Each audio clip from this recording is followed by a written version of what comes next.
I think I find identity more in the rejection of what I was leaving than what I was aiming towards getting. So my identity was I rejected Christianity. So in that respect, I got stuck with that. So I didn't question any type of belief or anything. Hello, and thanks for joining in. I'm Jana Harmon, and you're listening to Cybe Stories, where we see how skeptics flip the record of their lives. Each podcast, we listen to someone who has once been an atheist or skeptic, but who became a Christian against all odds. You can hear more of these stories at our Cybe Stories website, www.cybestories.com. We welcome your comments on these stories on our Cybe Stories Facebook page, or any feedback you might have through our direct email at info@cybestories.com. We'd love to hear from you. When someone moves from atheism to belief in God, it is usually not an easy decision. Changing beliefs that answer the biggest questions of life and reality is usually a process over time. That's not to say that sudden conversions don't occur, but typically it takes a while to let go of established beliefs and to become open to embracing others. For many who listen to this and other stories of atheist conversions, it's easy to reduce religious conversion to someone's first event or circumstance which caused them to turn towards the direction of God to take another look. Someone may say they just became a Christian because they met someone they liked. There's no more reason than that. While meeting someone may have been a disruptive catalyst to become open to another point of view, it is usually not what eventually brings them to a place of belief. To be fair, we must take a broader view. For most, religious conversion is a process of change over time to develop and experience beliefs and attitudes of skepticism or atheism, time to become open to another point of view, time to become convinced of and embrace another view of reality, and time to change and embody that new story. In today's story, former atheist Pedro Garcia thought very little of Christianity. In his view, it was not much more than an empty religious ritual, something very easy to reject. After several years as an atheist, he became a Christian. Now he actively creates forums for atheists and Christians to discuss the big questions of life and reality, of truth. Why did he convert? What was involved in his process of change over time? I hope you'll listen in and try to identify the pivotal parts of his journey from disbelief to belief in the reality of God and the truth of Christianity. Welcome to Cybe Stories, Pedro. It's so great to have you with me today. Thank you for having me. As we're getting started, I'd love for the listeners to know a little bit about who you are right now, what you're doing. So I live in Nashville, married to a beautiful and amazing follower of Christ. And I also became a father like one year and a half ago, like 2 years ago almost. And I live in Nashville, as I said. I'm an outreach director at a church, so trying to meet needs in the community. And I also work for Biologos, which is an organization that brings science and faith together. I'm kind of leading the Spanish side of it with them. I also do translations for a ministry called godquestions.org, and it's called Bible Rev, which is a Bible commentary that I'm translating from English to Spanish. And then when I have some time, I also have a very small organization called Ask and Wonder. And what I do is to bring Christians and non-Christians together to have conversations about the big questions in life. So that's kind of what I do and who I am. Oh, it sounds like a very full life, really wonderful life. Yeah. And congratulations on being a father. That's Thank awesome. You. Yeah. Yeah.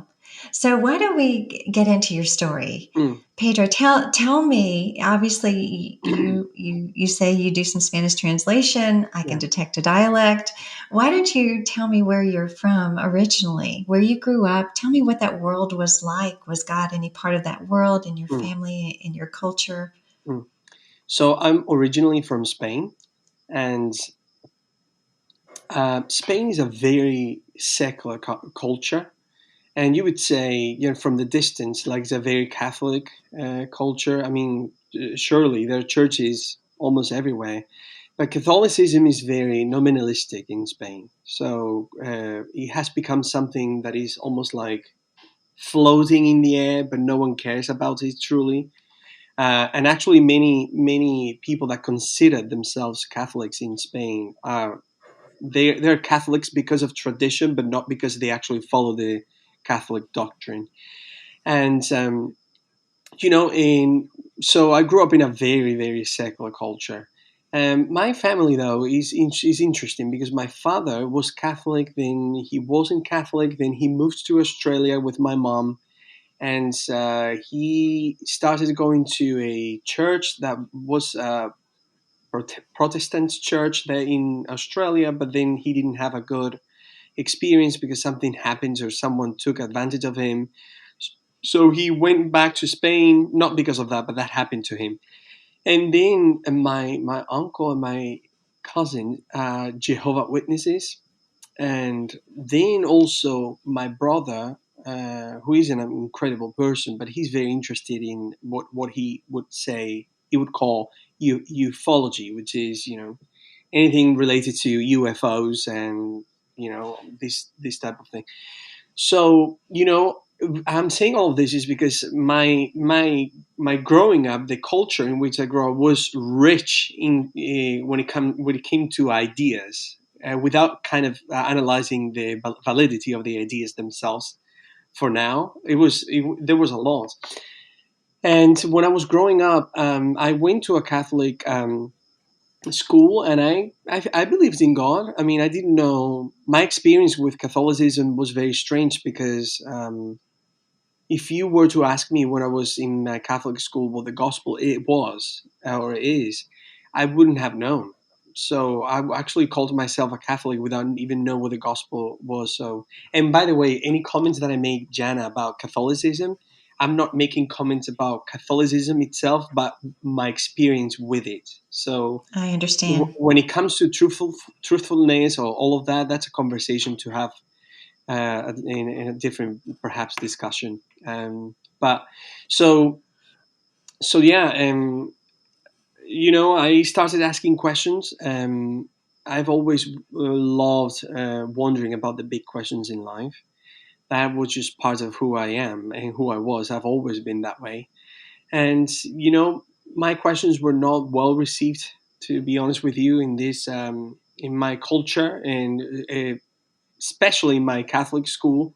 And because of the reaction that I saw from my teachers, and then me not being able to separate Christ from what people say about Christ, because I was very young and ignorant, so I made the rush decision of saying, "Oh, this is religion is stupid. This is all a lie. Therefore, I'm Hmm. not a Christian anymore." What kind of questions were you asking? So the first thing was, since I had my family, well, some of them, my uncle, my cousin were Jehovah Witnesses, and I heard people criticizing them continually.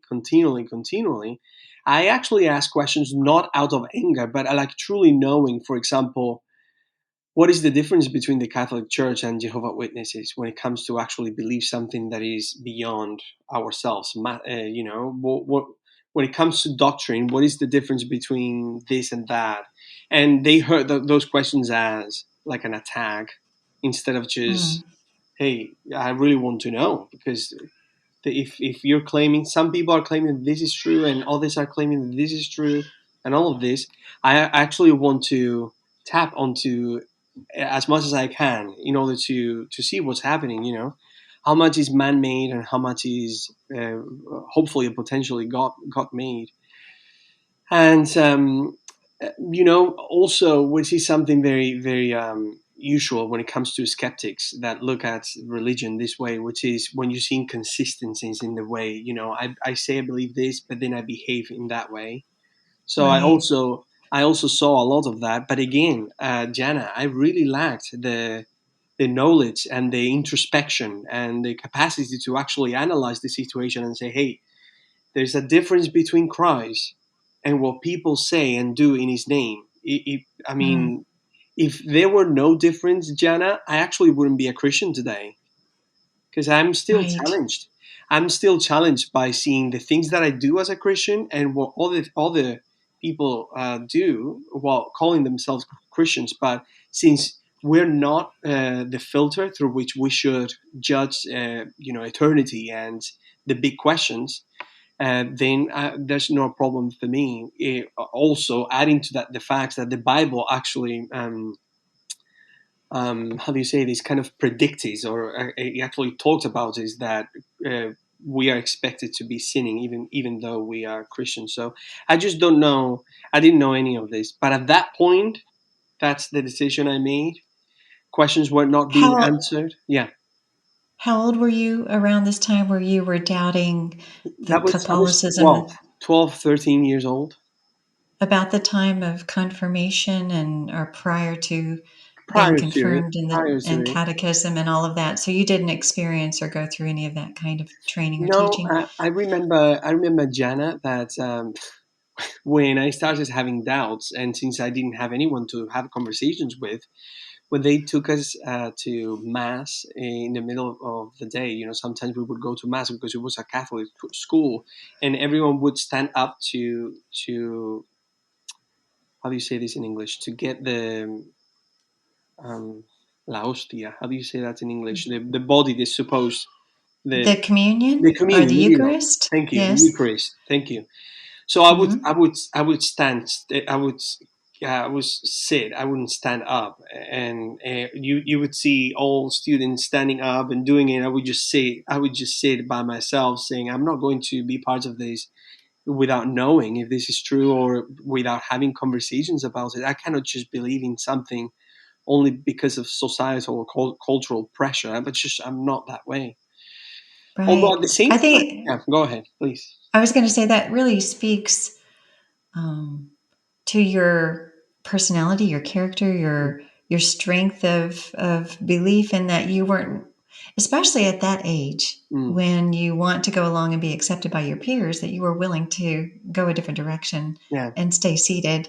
That speaks to something of your independence, also yeah. your intellectual integrity. Mm, mm. Like you say, you weren't willing to do something you didn't believe in. So that And to that be speaks honest with volumes. you, Jenna, to be honest with you, if they had conversations with me, like let's sit and ask your questions and talk, I would have been super open, like to even because at that point I wasn't truly like a I didn't think thoroughly about things. So if they had given me the opportunity to have a conversation, I might have kept being a Catholic person, but this is all in this sovereignty of God. I don't have anything to do or say about this, but that was Mm, kind of my experience. mm. Yeah. So you were just losing some kind of nominal or superficial affiliation or Hmm. ritual or association, Yeah. not necessarily a true belief. Hmm. It was actually when I started reading and became a Christian. Um, I was started to reading about the Catholic Church is when I started respecting them a lot. Like I Mm, started respecting them a lot. But now, from a standpoint of okay, let's see what happened throughout history and seeing things from God's perspective, and in some way, there are many things I respect about the Catholic Church a lot actually. yes. Yes, of course. So back then, though, at 10, uh, it was just something that you were disassociating from, Hmm. Hmm. deciding not to be a part of, essentially, because you Hmm. couldn't believe it. Yeah. So take us from there then.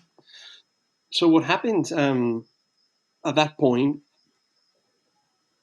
Now in retrospective, I think about myself and I wish we could go back in time and talk to ourselves, and but it was I always lived in a in a very how do you say this? It was a dichotomy that was very hard to swallow because I forced myself, and I really want to emphasize this word, like I forced myself to believe that there wasn't a God, but it was very hard for me to accept this. And there were many Mm, reasons why. Like, okay, why do I feel when I do such and such thing that I'm doing something wrong? I shouldn't. Well, there's no framework for good and evil, and we do things only because we are. Some things work well, and some others don't. And then this sense of wonder that I've always had, which is I'm walking down my street in Spain, and my city is Cordoba, and I was just walking, looking at the sky and seeing all the stars and in existence itself, and I go,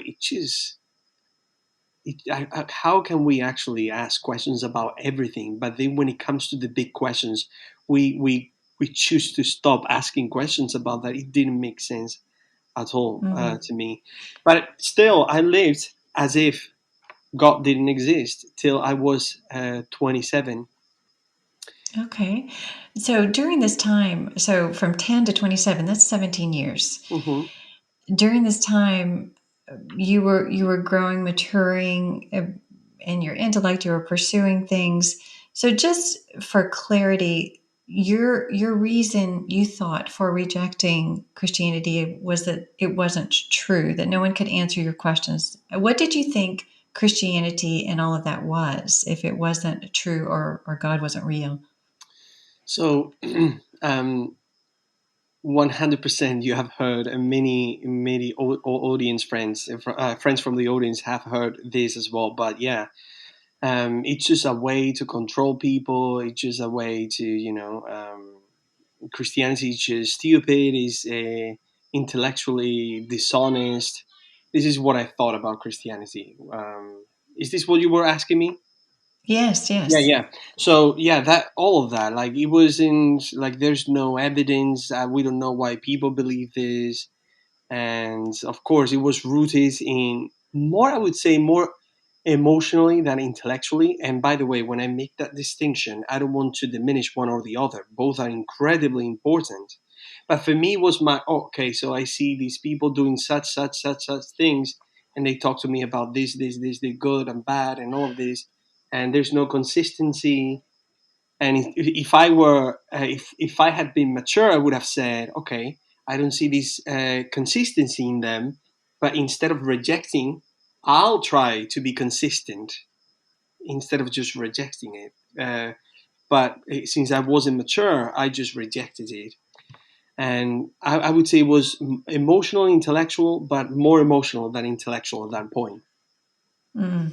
So, as you were rejecting Christianity and Catholicism and belief in God, did you understand really what you were embracing in Mhm. terms of you can call yourself an atheist, but there's a worldview. There are things that you are believing. If there is no God and there is no supernatural, then what is left, right? So you have to embrace, or you're compelled to embrace a different kind of worldview, and I wondered if you thought very thoroughly about what you did believe, other and what that might have been.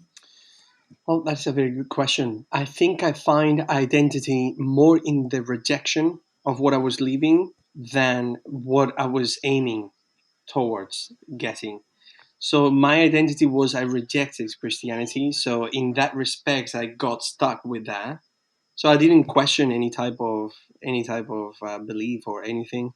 I was young too, and again, Jana, in Spain, the culture is so secular that Mm. truly there wasn't that much of a difference. To be honest with you, like for example, now I live in Nashville, and when I have conversations with my atheist friends, and actually Christian friends too, when we had conversations, the rejecting a faith or abandoning a faith or becoming a Christian, the change is so dramatic because there's disparity in ways of living, in ways of understanding the world. But in Spain, there wasn't this rupture between two worldviews. It was kind of merged, so there wasn't truly a big difference between the two. It just felt like you were unchecking a box, an Hmm. Hmm. unnecessary belief Yeah, that you simply lacked a belief in yeah, God, that's correct. essentially. Yeah, What the mantra we hear a lot these kind of. days. Yeah. You had talked about just a minute ago, but there were things about your life, observations that you were making that didn't seem to cohere with a naturalistic or atheistic worldview, Hmm. such as knowing objective right and wrong, or Hmm. moral obligations and duties, or finding beauty in the world but not having a way to explain it. Did you realize, I mean, in terms of the implications of the naturalistic worldview, you must have felt some kind of tension or cognitive dissonance or something that, okay, something's not sitting right. There has to be a bigger or a better explanation for what I'm thinking, what I'm feeling, what I'm experiencing. Hmm. Yeah, yeah, and I felt all of that, but again, since my new, let's say, belief, and by the way, I do believe that atheism, as a, like, the definition itself, like, it's okay. There's no God. The lack of believing God, new type of argument, is an interesting one, but the definition of the word itself is there's no God. Um, for me, my rejection of Christianity at that point, or whatever belief it was, I that became part of my identity, like the rejection of it. So Right. I do believe, I do believe that atheism usually becomes a worldview because atheists are in some way obligated to stop believing things that come from Christianity if they become atheists from within a Christian culture, and to stop believing in those things and believe the opposite of it just because they abandoned Christianity. So I actually had a conversation a few months ago with a friend. He's a secular thinker, writer, and I asked him, "Do you actually feel obligated to abandon every single belief from Christianity when you become an atheist, or are there some actual beliefs that, even though you're an atheist, you think that they're true?" And it's almost like there's almost like they feel push. How can I become an atheist and then retain some beliefs from Christianity? And that's why I believe that atheism, even if many atheists don't want to call it a worldview, it becomes naturally a worldview because it pushes you to believe certain things about the world by rejecting a specific way to look at the world that is, in our case, filtered, or their case, filtered through Christianity. So. Um, Yeah, it's hard to deny certain basic intuitions about yourself, like human dignity and value, yeah, and that we're somehow qualitatively different yeah, than other animals, or whatever in creation, or there are just certain things that are hard to dismiss, that are inherent in who we are, how we perceive ourselves to be. I would imagine it would be very difficult to extract everything from the Christian worldview or the God-centered mhm, worldview and become an mhm, as within your atheism, because then that leads to yeah, nihilism or rejection of yeah, things that you intuitively feel are true or real or good. yeah. So And what? it Yeah.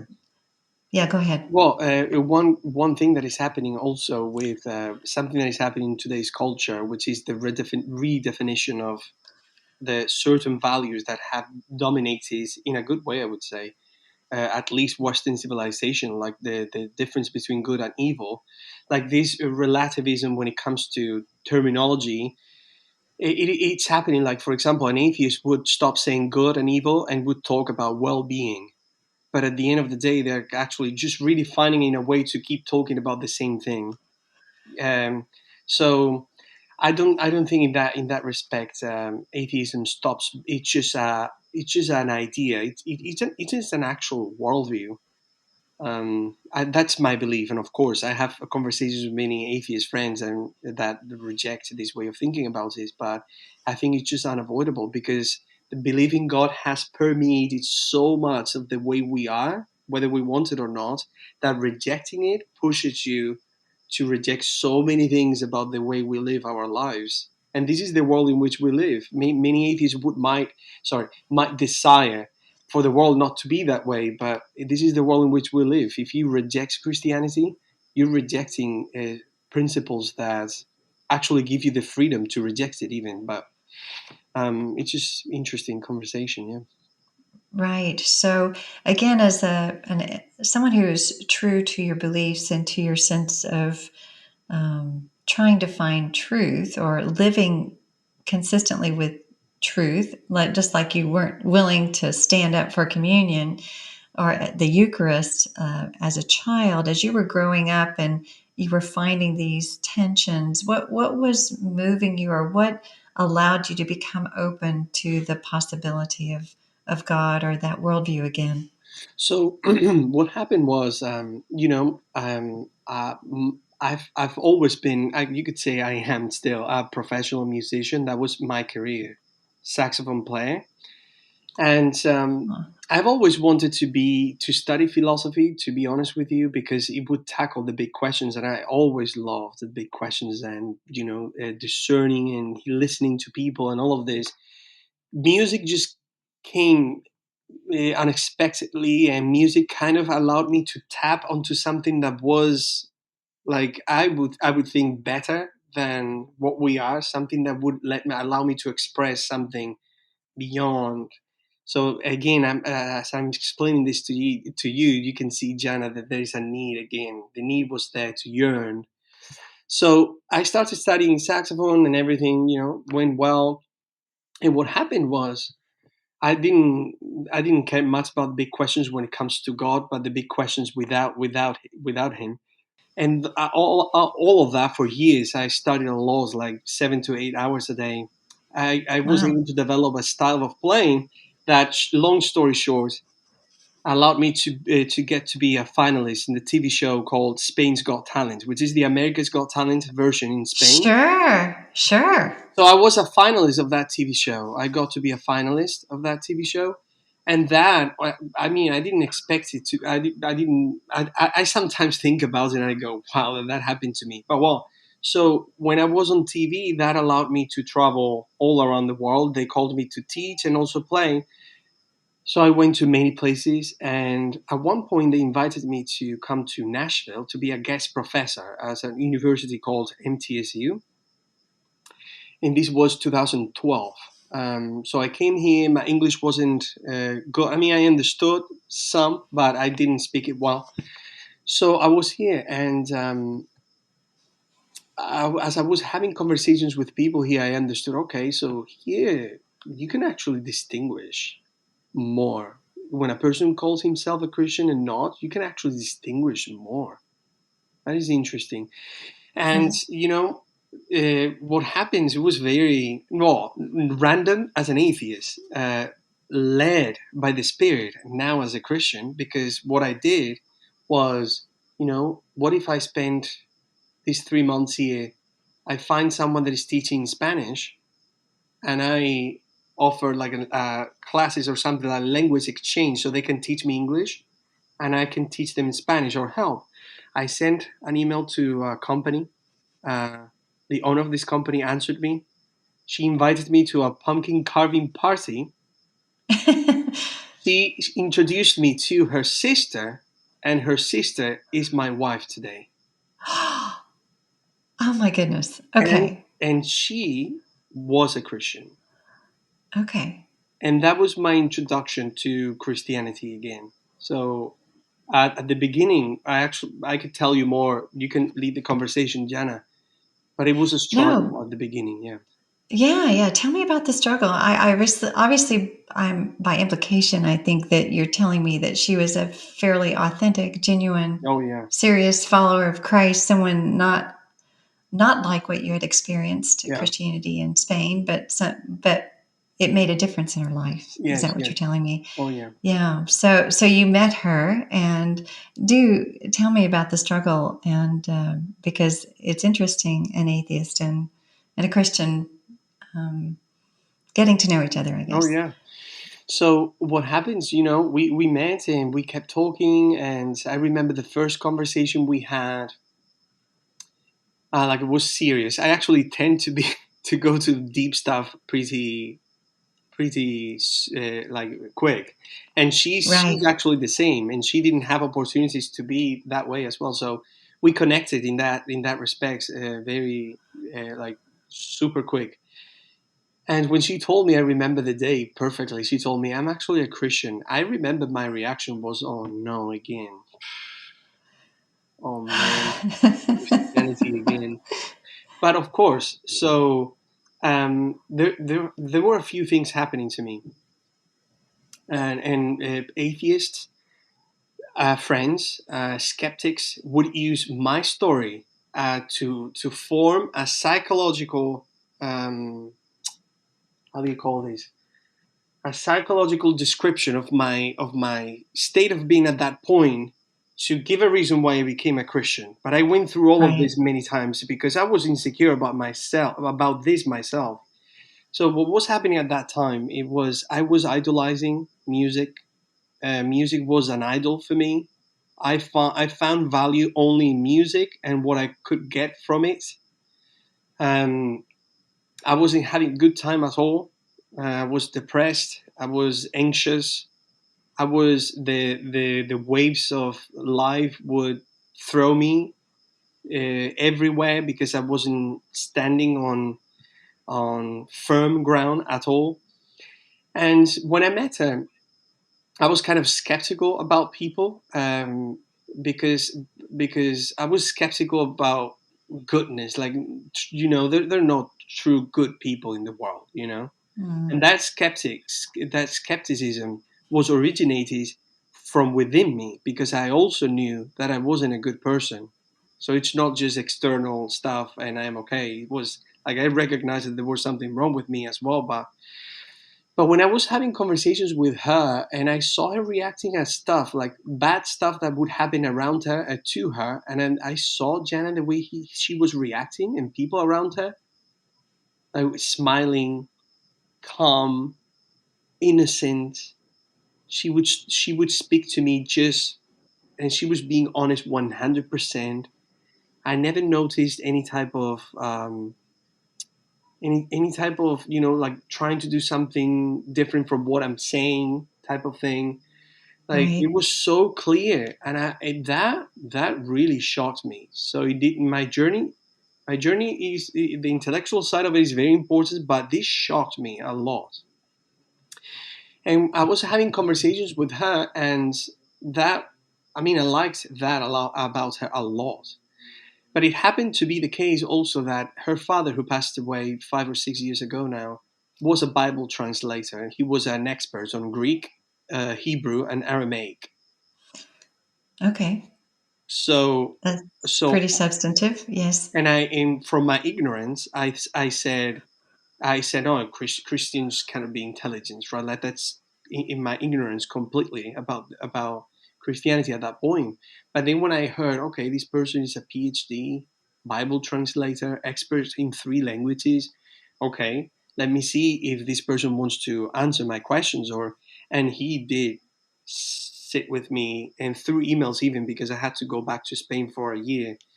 I was just having conversations and this and that, and he was very thoughtful.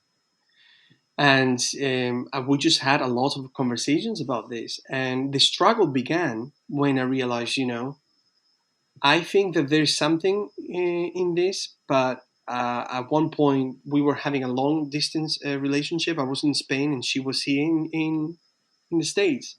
And I was actually trying to understand Christianity on my own. She was kind of talking to me and helping me, but I kind of said, I want to do this on my own because I don't want to be influenced, because that wouldn't be honest from my part to become a Christian only because you're a Christian.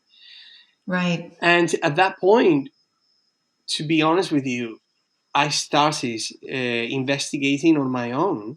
And long story short, again, I did a survey on the history of philosophy, Western history of philosophy, and I understood. Okay, believe in God is one of the most rational things a human being can entertain. Like this is, Mm. and this is not my opinion, Jana. This is the history of Western thought. Like actually, people that didn't even believe in God entertain the thought in an intellectual way, in an honest way, as if it were a potential good idea, even if it was if it wasn't true after all. It was treated as something important. That blew my mind. Mm. Then when I did a small survey, listening to as many people as I could, both Christians and non-Christians actually, and then realized that science itself. There are many things I could say about science. No, I'm not a scientist, more in a conceptual manner. But when I realized that the scientific method is describing what is already there, but the scientific method cannot tell us what things are, that blew my mind as well. Yes. And then historically, then I read about as many religions as I could. But when I read about Christianity, and then I realized, okay, so if Jesus didn't resurrect, Christianity is false, and Christianity stands on this claim, and this claim is historical. So we could even find evidence to undermine it. So it's not based on a book coming out of the sky floating. It actually comes from a historical event that could be, The, yeah. yeah. So Which historical event are you speaking of? the resurrection. And Yes. when I read all of that, I said, "How is this possible that I've been so ignorant and not being more open-minded as I thought I was to just tackle these questions?" So I was tackling all these questions, and I just started just dealing with this, and I my heart started opening to the possibility of God's existent, but not Christian, but just God.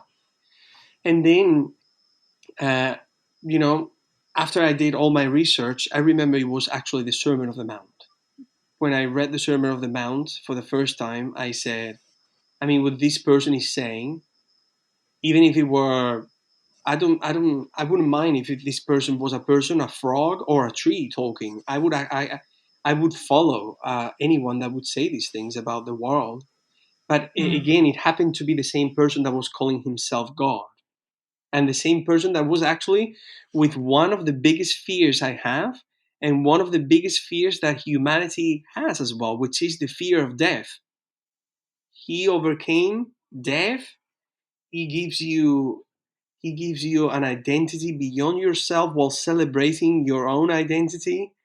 He it was incredible. And yeah, it was the Sermon on the Mount. I didn't understand at that point, but I said, yeah, I really want to follow Jesus. And it happens to be that following Jesus makes you become a Christian. So I guess Right. I guess I have to become a Christian. And here's the thing I wanted to share, and audience members will appreciate this because they will hear this from atheist friends a lot.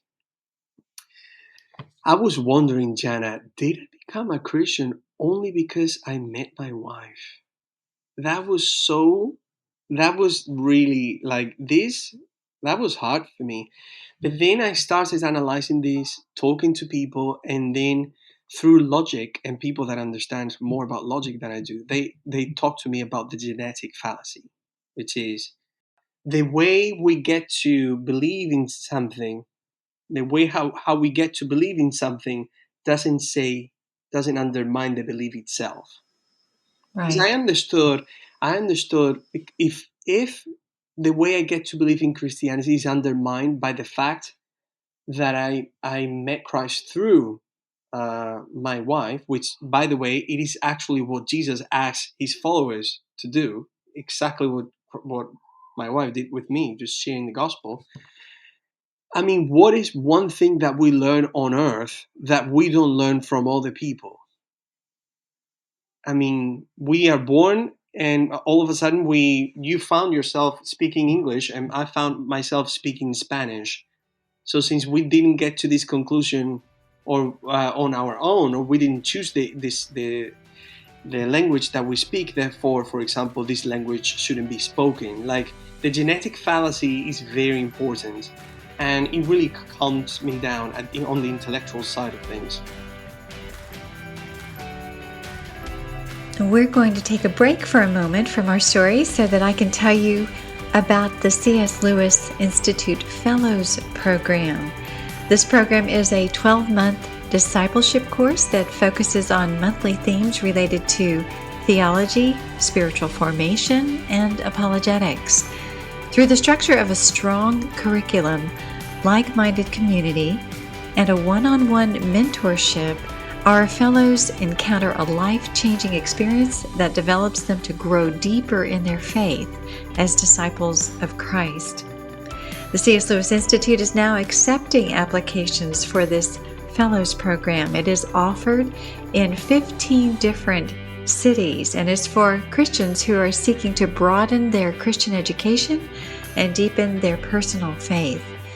To learn more and to find out if you live in a city where the Fellows Program is offered, please visit www.cslewisinstitute.org. Now, we'll return to our story.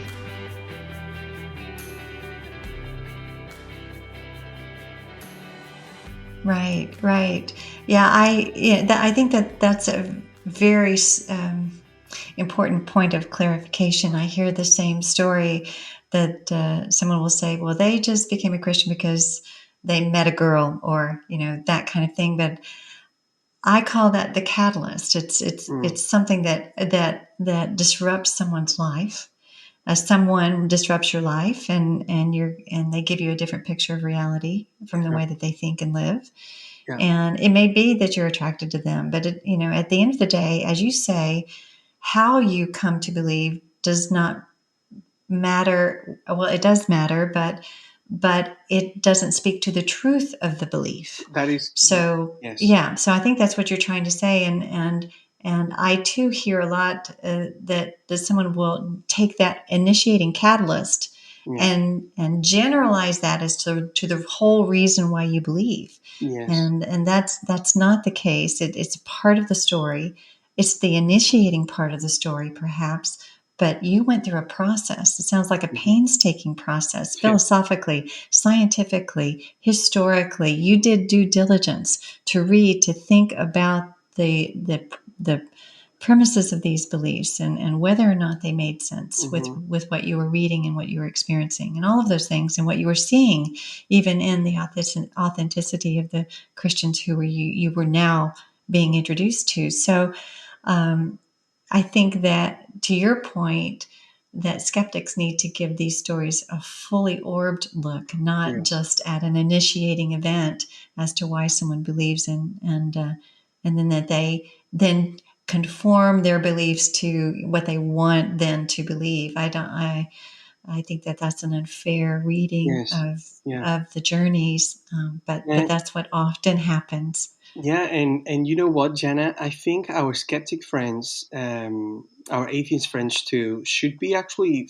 very thankful that the genetic fallacy also applies to the way they abandon their faith, or the reason why they don't have one. Because, I mean, I don't have numbers. I haven't made any study of this, but I would venture to say that many atheists, non-believers, abandoned their faith not because of intellectual diligence, but because of having a bad experience, and not always, but it is always part of it. And from my perspective, I could diminish their whole story just by saying, okay, so you didn't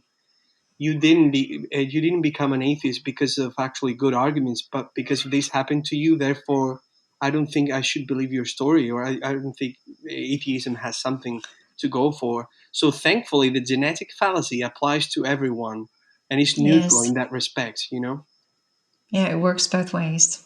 Yeah. We all come to belief and form our beliefs for all kinds of different reasons.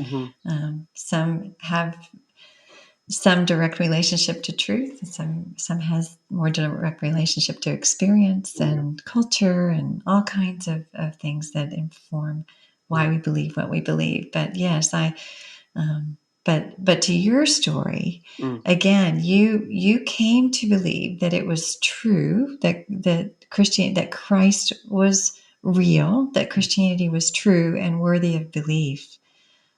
So much so that you gave your life to Christ. You mentioned the gospel, that your wife talked, or did she? Or I presume you learned of the gospel. And for those listeners who are skeptics who are not familiar with the gospel, could you explain what that is and how it ties in with the intellectual? There's the intellectual assent to beliefs, but there's also something more. Yes. Yeah, so interesting that my journey with Christianity accommodates beautifully to the doctrine, to the doctrine of sanctification, which is, okay, I give my life to Christ, but there's a journey of learning in which truly I'm giving my life to Christ every single day. This is a process that it doesn't end. So I became a Christian more intellectually than, let's say, internally. I didn't understand that Christianity is a worldview that starts with repentance. I didn't understand that at the beginning. It was amazing. Oh wow, God exists. He created the world and all of that. But I think I didn't understand well yet the meaning of what Jesus did on the cross. That took me a while to understand. And just to answer your question, so just to explain the gospel to our atheist and non-Christian friends, I'm going to explain it, and there are many things that they're going to require more explanation for, but just to do it as succinctly as possible. God exists. He created the universe. He created human beings to have a relationship with them. Human beings moved away from him and wanted to create a world of their own. So they started sinning. They started doing things that are wrong in the eyes of God. Human beings, we cannot save ourselves from this madness that we brought into the world. So God, in His mercy, decided to become a human being and died for all of us, so that he could pay for the penalty of our own sins, which demonstrate an incredible amount of love that I still don't understand. So that if we believe in him, then we have an opportunity not to only transform our life on this side of eternity, which Christianity doesn't promise happiness. It promises joy through suffering, but also it brings you hope because you'll have an eternal life with him. And everything is received as an incredible gift, as the universe is, the laws, the physical laws are, everything that happens is, and it becomes a worldview of thankfulness. So that's kind of the way I would say the gospel. I would explain Yeah, it.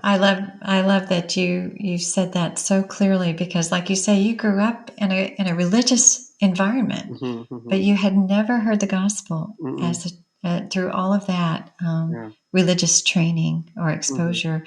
So I appreciate that. I think there are probably many who are listening who never really have heard the gospel laid mm, out. So thank you for that, for yeah, making that clear. So you came to a point of acceptance of, and then you came to believe of the fullness and wholeness uh, of the Christian gospel and of the Christian worldview, and your relationship with Christ. So obviously, it has changed you. You yeah, um, you mentioned at the beginning that you're involved in a number of different ministries, and you're making it. It's so important to you that it mm, seems like your life is centered on Christ and helping others to know Him. yeah, yeah. That is, it took me a while, of course, but that was my aim. As soon as I believed that Christ did actually, God exists, and then he became a human being in the person of Jesus Christ and did this for humanity, which was very important for me. This is not all about Christians. Like, he did this for the entire world. Christians are the ones that actually accept that he did that for them, but he did that for every single human being. The beauty of it and how it resonates with our sense of justice and mercy that we have towards others. It was beautiful. So music was, I was in a good place with music at that point. So I said, so if this is true, I mean, if this is true, I really want to spend the rest of my life talking about this. So slowly I started leaving music behind and just focusing on ministry and learning and spending time with people and listening. And yeah, so yeah, it has been a nice journey. And again, I want to emphasize that even though I call myself a follower of Jesus, I'm a Christian. There are many things I don't know. As a Christian, I know where truth is, but I don't understand all of it that there is to understand about it. So when I approach conversations with my non-believers friends and they ask me questions about, I don't know, how to things from the Christian theology relate to the way we live, or how science and this relates, yeah, I don't have no problem to say I don't know. It actually, I call it the theological I don't know, because it's theological to say I don't know. So I'm okay with that, and Yes. that room and the way that God also makes sure that we keep humble, because he used the weak things of the world in order to show his strength. I mean, the Bible is just, what a revolution it is. Wow. And another thing I would say, this is all about the intellectual side of things and all of that, but the most precious things, Jana, that I've experienced are all personal. The cross makes all my wonderings about life, when it comes to intellectual conversations, being, well, no, my brain, I wanted to say nonsense. It's not nonsense, but like, it's not as important. Like, you Right. realize what the meaning of the cross is, and then how Christ pushes you to do things that are actually very revolutionary. Like, if you're suffering, then having the thoughts of, oh wow, I'm suffering like Christ did, and this is an opportunity for others to see Christ through my suffering. This is an actual revolution. This is a revolution that I sometimes wonder if even Christians have understood it yet. Like, it is so big and immense, the world of Christianity, that wow, it keeps pushing me so much. It is the things that the scripture says about who we are, which, by the way, we are only secondary characters, that we're not the main character of the history of the universe. There are things that, for my own life, for example, if it's okay that I share something that I learned yesterday. Sure. Yesterday, Yes. I Yes. mean, after 10 years being a Christian, I learned, okay, so I tend to be an anxious person all my life. And anxiety got really bad at one point, and all of this. And I of course, praying, being with him, the belief. And you go, how, can this belief help me be calm in a moment in which I'm supposed to be anxious? Like, it is so counterintuitive. And it was yesterday when I was reading the letter of Colossians, and I thought, okay, Jesus Christ is this sustainer of the world, which means that every time I breathe, that breath is part of His will. So even when I'm afraid, He's actually sustaining me. I'm part of His will. I'm alive. The beauty of the beliefs are so extraordinary that, you see, I don't know if you're noticing, but that's why I just want to talk to people about Christ, and I want to be Yes. challenged too, because it is just beautiful. So Yeah, it is beautiful, and I'm thinking too. I know you are humble, and there are so many things we don't know, right? And yeah, but there are some things that we do know, and yeah, I'm wondering, in your life without God, you spoke of during your time of just playing music, that you were lacking meaning and feeling anxious and depressed, and or even earlier where you couldn't find grounding for morality, what was right and wrong, or you had a sense of wonder in the beauty, but you had nowhere to place it. But now, in your Christian worldview, there are places mm, for those things, and there's a mm, grounding for why things are and why we can say something is right and wrong. There's a wholeness there, a cohesion, a making sense of the things that you weren't able to mm, make sense of mm. before. Would you say that uh, has given you not only an intellectual kind of settledness, I guess you could say? I mean, not that you're not curious and not that you're continuing to seek and to learn and to know, but there is again, just a making sense of life and Mm. the way that we know it and experience in a way that wasn't possible for you without a God-centered universe. Yeah, definitely. Yeah, definitely, Jenna. I mean, it really does change everything. I mean, it's almost like having the glasses, like a new filter through which you understand everything that happens to you. So I don't know, as a musician, for example, when I became a Christian, just to give you an example, when I became a Christian and I started seeing beauty, as you mentioned, Jana, and people expressing this yearning that we have that cannot be met on earth with anything that we do. Yeah, C.S. Lewis said it beautifully with his arguments about desire.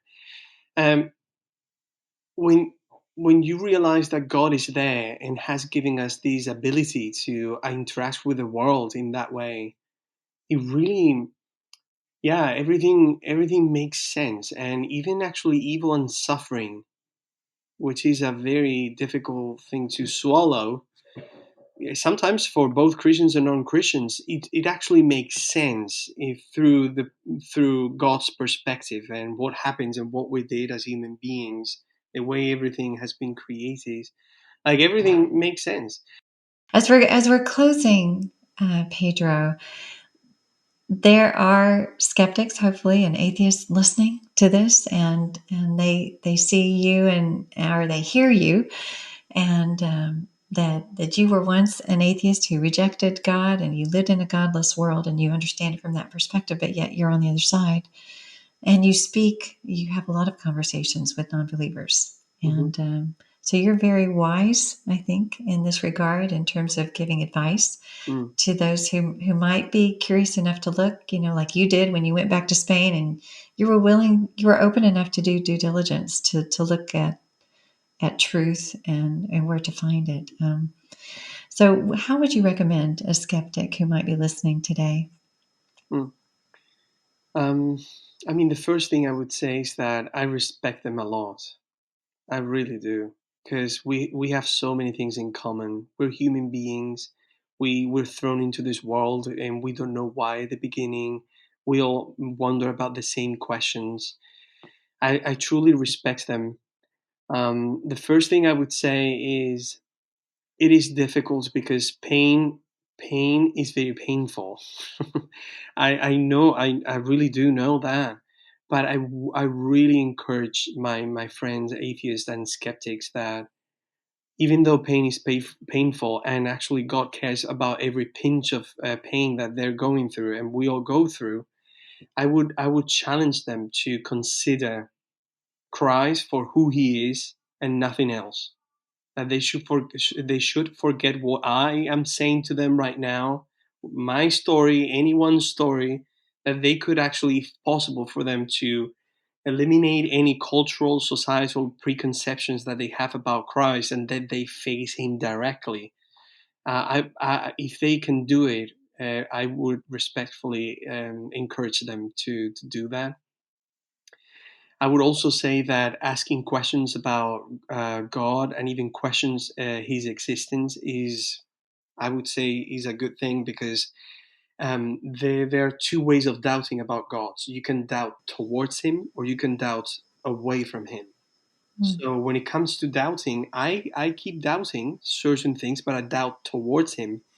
And that is not a bad thing. I'm learning. Every single character in the Bible doubts at one point. The Bible was very, very succinct and honest about this. There's a reason why the Bible is Scripture. God is showing us that people struggle through Scripture.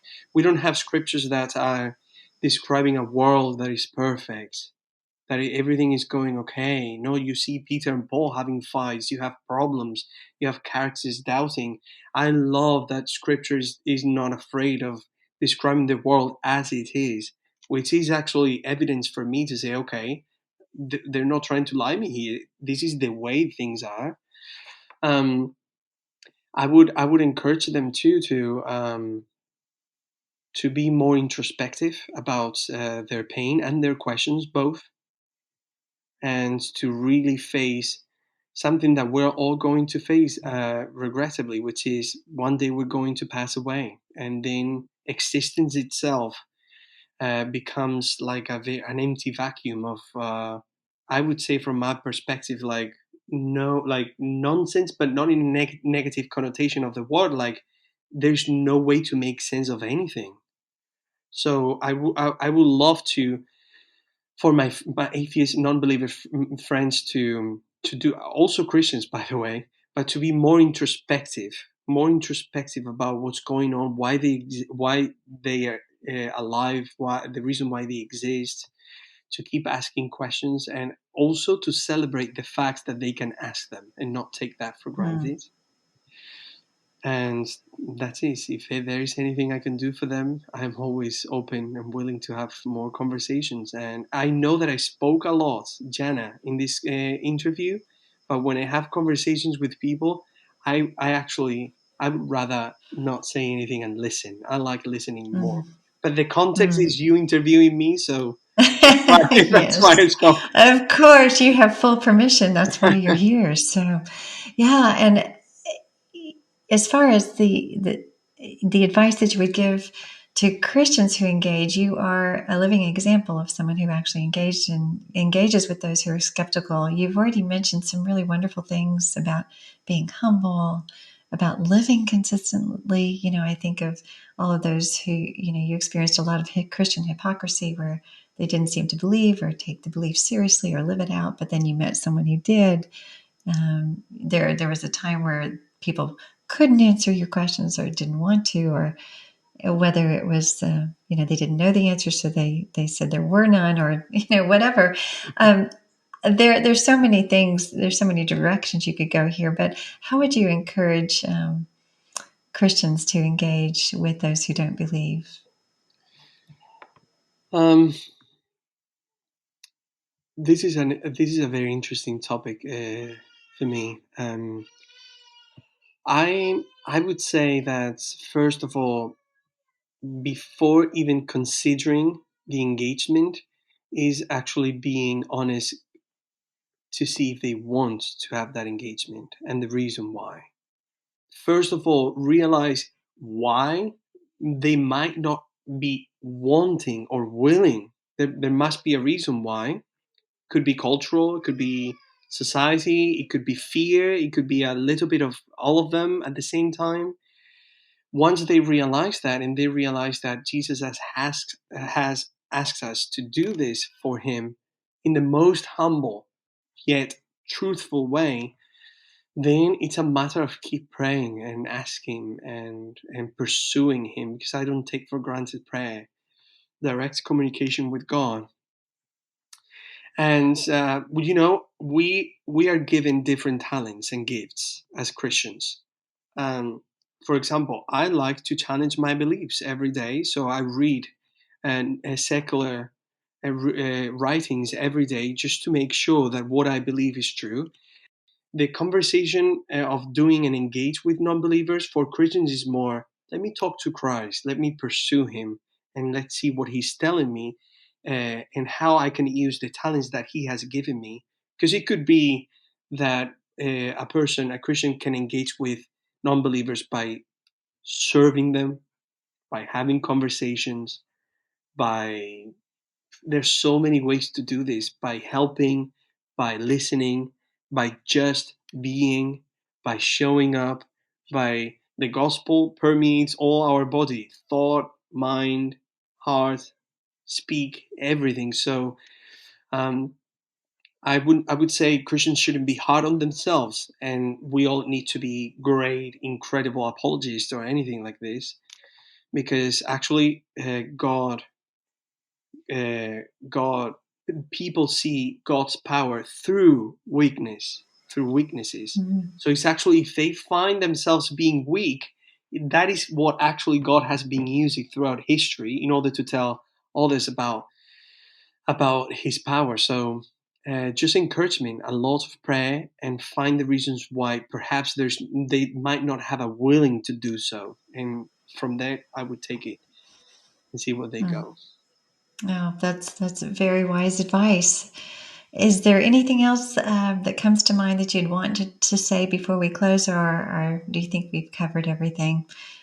Yeah, well, I just wanted to say, Jana, that I respect hugely what you're doing, just to bring this conversation to the forefront, the conversation about the big questions, and with your smiling, it's your smile inviting both Christians and non-Christians to have conversations. I think this is one of the healthiest things to do, and I am thrilled that you gave me an opportunity to spend time with you. And if this is part of something that we can do, if there is any listener, both Christians and non-Christians, that would like to connect with me, please do so. Is it okay if I share a little bit of my information? Absolutely, Okay. absolutely, and we'll include it in the episode notes as Okay. well. So if anyone wants to contact me and ask me questions, or even they want me to listen to their stories, they can go to askandwonder.com, and they'll find my email there, askandwondernashville@gmail.com. So they can email me directly there, and any questions that they might have, anything. I love having these conversations. I love listening to people. I respect people's journey so much. So I'm just thrilled that I got to be a part of this. So thank you, Jana, so much. Oh, you're so welcome, Pedro. It's a privilege to have you on, and I love the work that you're doing, and especially bringing forward these conversations between non-believers and believers. That's a very it's so necessary in these days that to have actually conversations Yeah. without, in a meaningful and congenial way. You're actually dialoguing about real issues like the big questions, and doing it in a respectful a dialogue so that people can assess both sides, if you will, in a way that's not inflammatory or Mm-hmm. degrading in any way. Mm-hmm. And that's just the wonderful that's just part of the work, obviously, that you do. But I appreciate your availability. That means a lot. Mm-hmm. But Pedro, thank you so much for Mm-hmm. coming on the podcast today. Your story is full. It's rich. It's honest. It's intellectual. It's emotional. But I do appreciate some of the things too that you brought out about issues of the genetic fallacy, and that we need to really give others.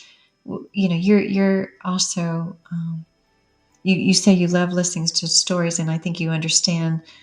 Like all of our stories, they're full, Mm-hmm. and there are different pieces and parts, and different influences, and different reasons why we believe the way that we do. But at the end of the day, you came to believe in Christ because it was true. He was true. Mm-hmm. It was real. He was truth. And despite all of the other things that went along with it, and He's obviously transformed your life. Yeah. So thank you so much again, Pedro, for coming on. I know that so many people are going to be blessed through your story. Thank you so much, Jenna. Thanks for tuning into Cybe Stories to hear Pedro's story. You can find out more about his podcast and ministry, Ask and Wonder, as well as other books and podcasts he recommends towards pursuing the question of God in our episode notes. He has also generously provided his contact information, which is included there as well.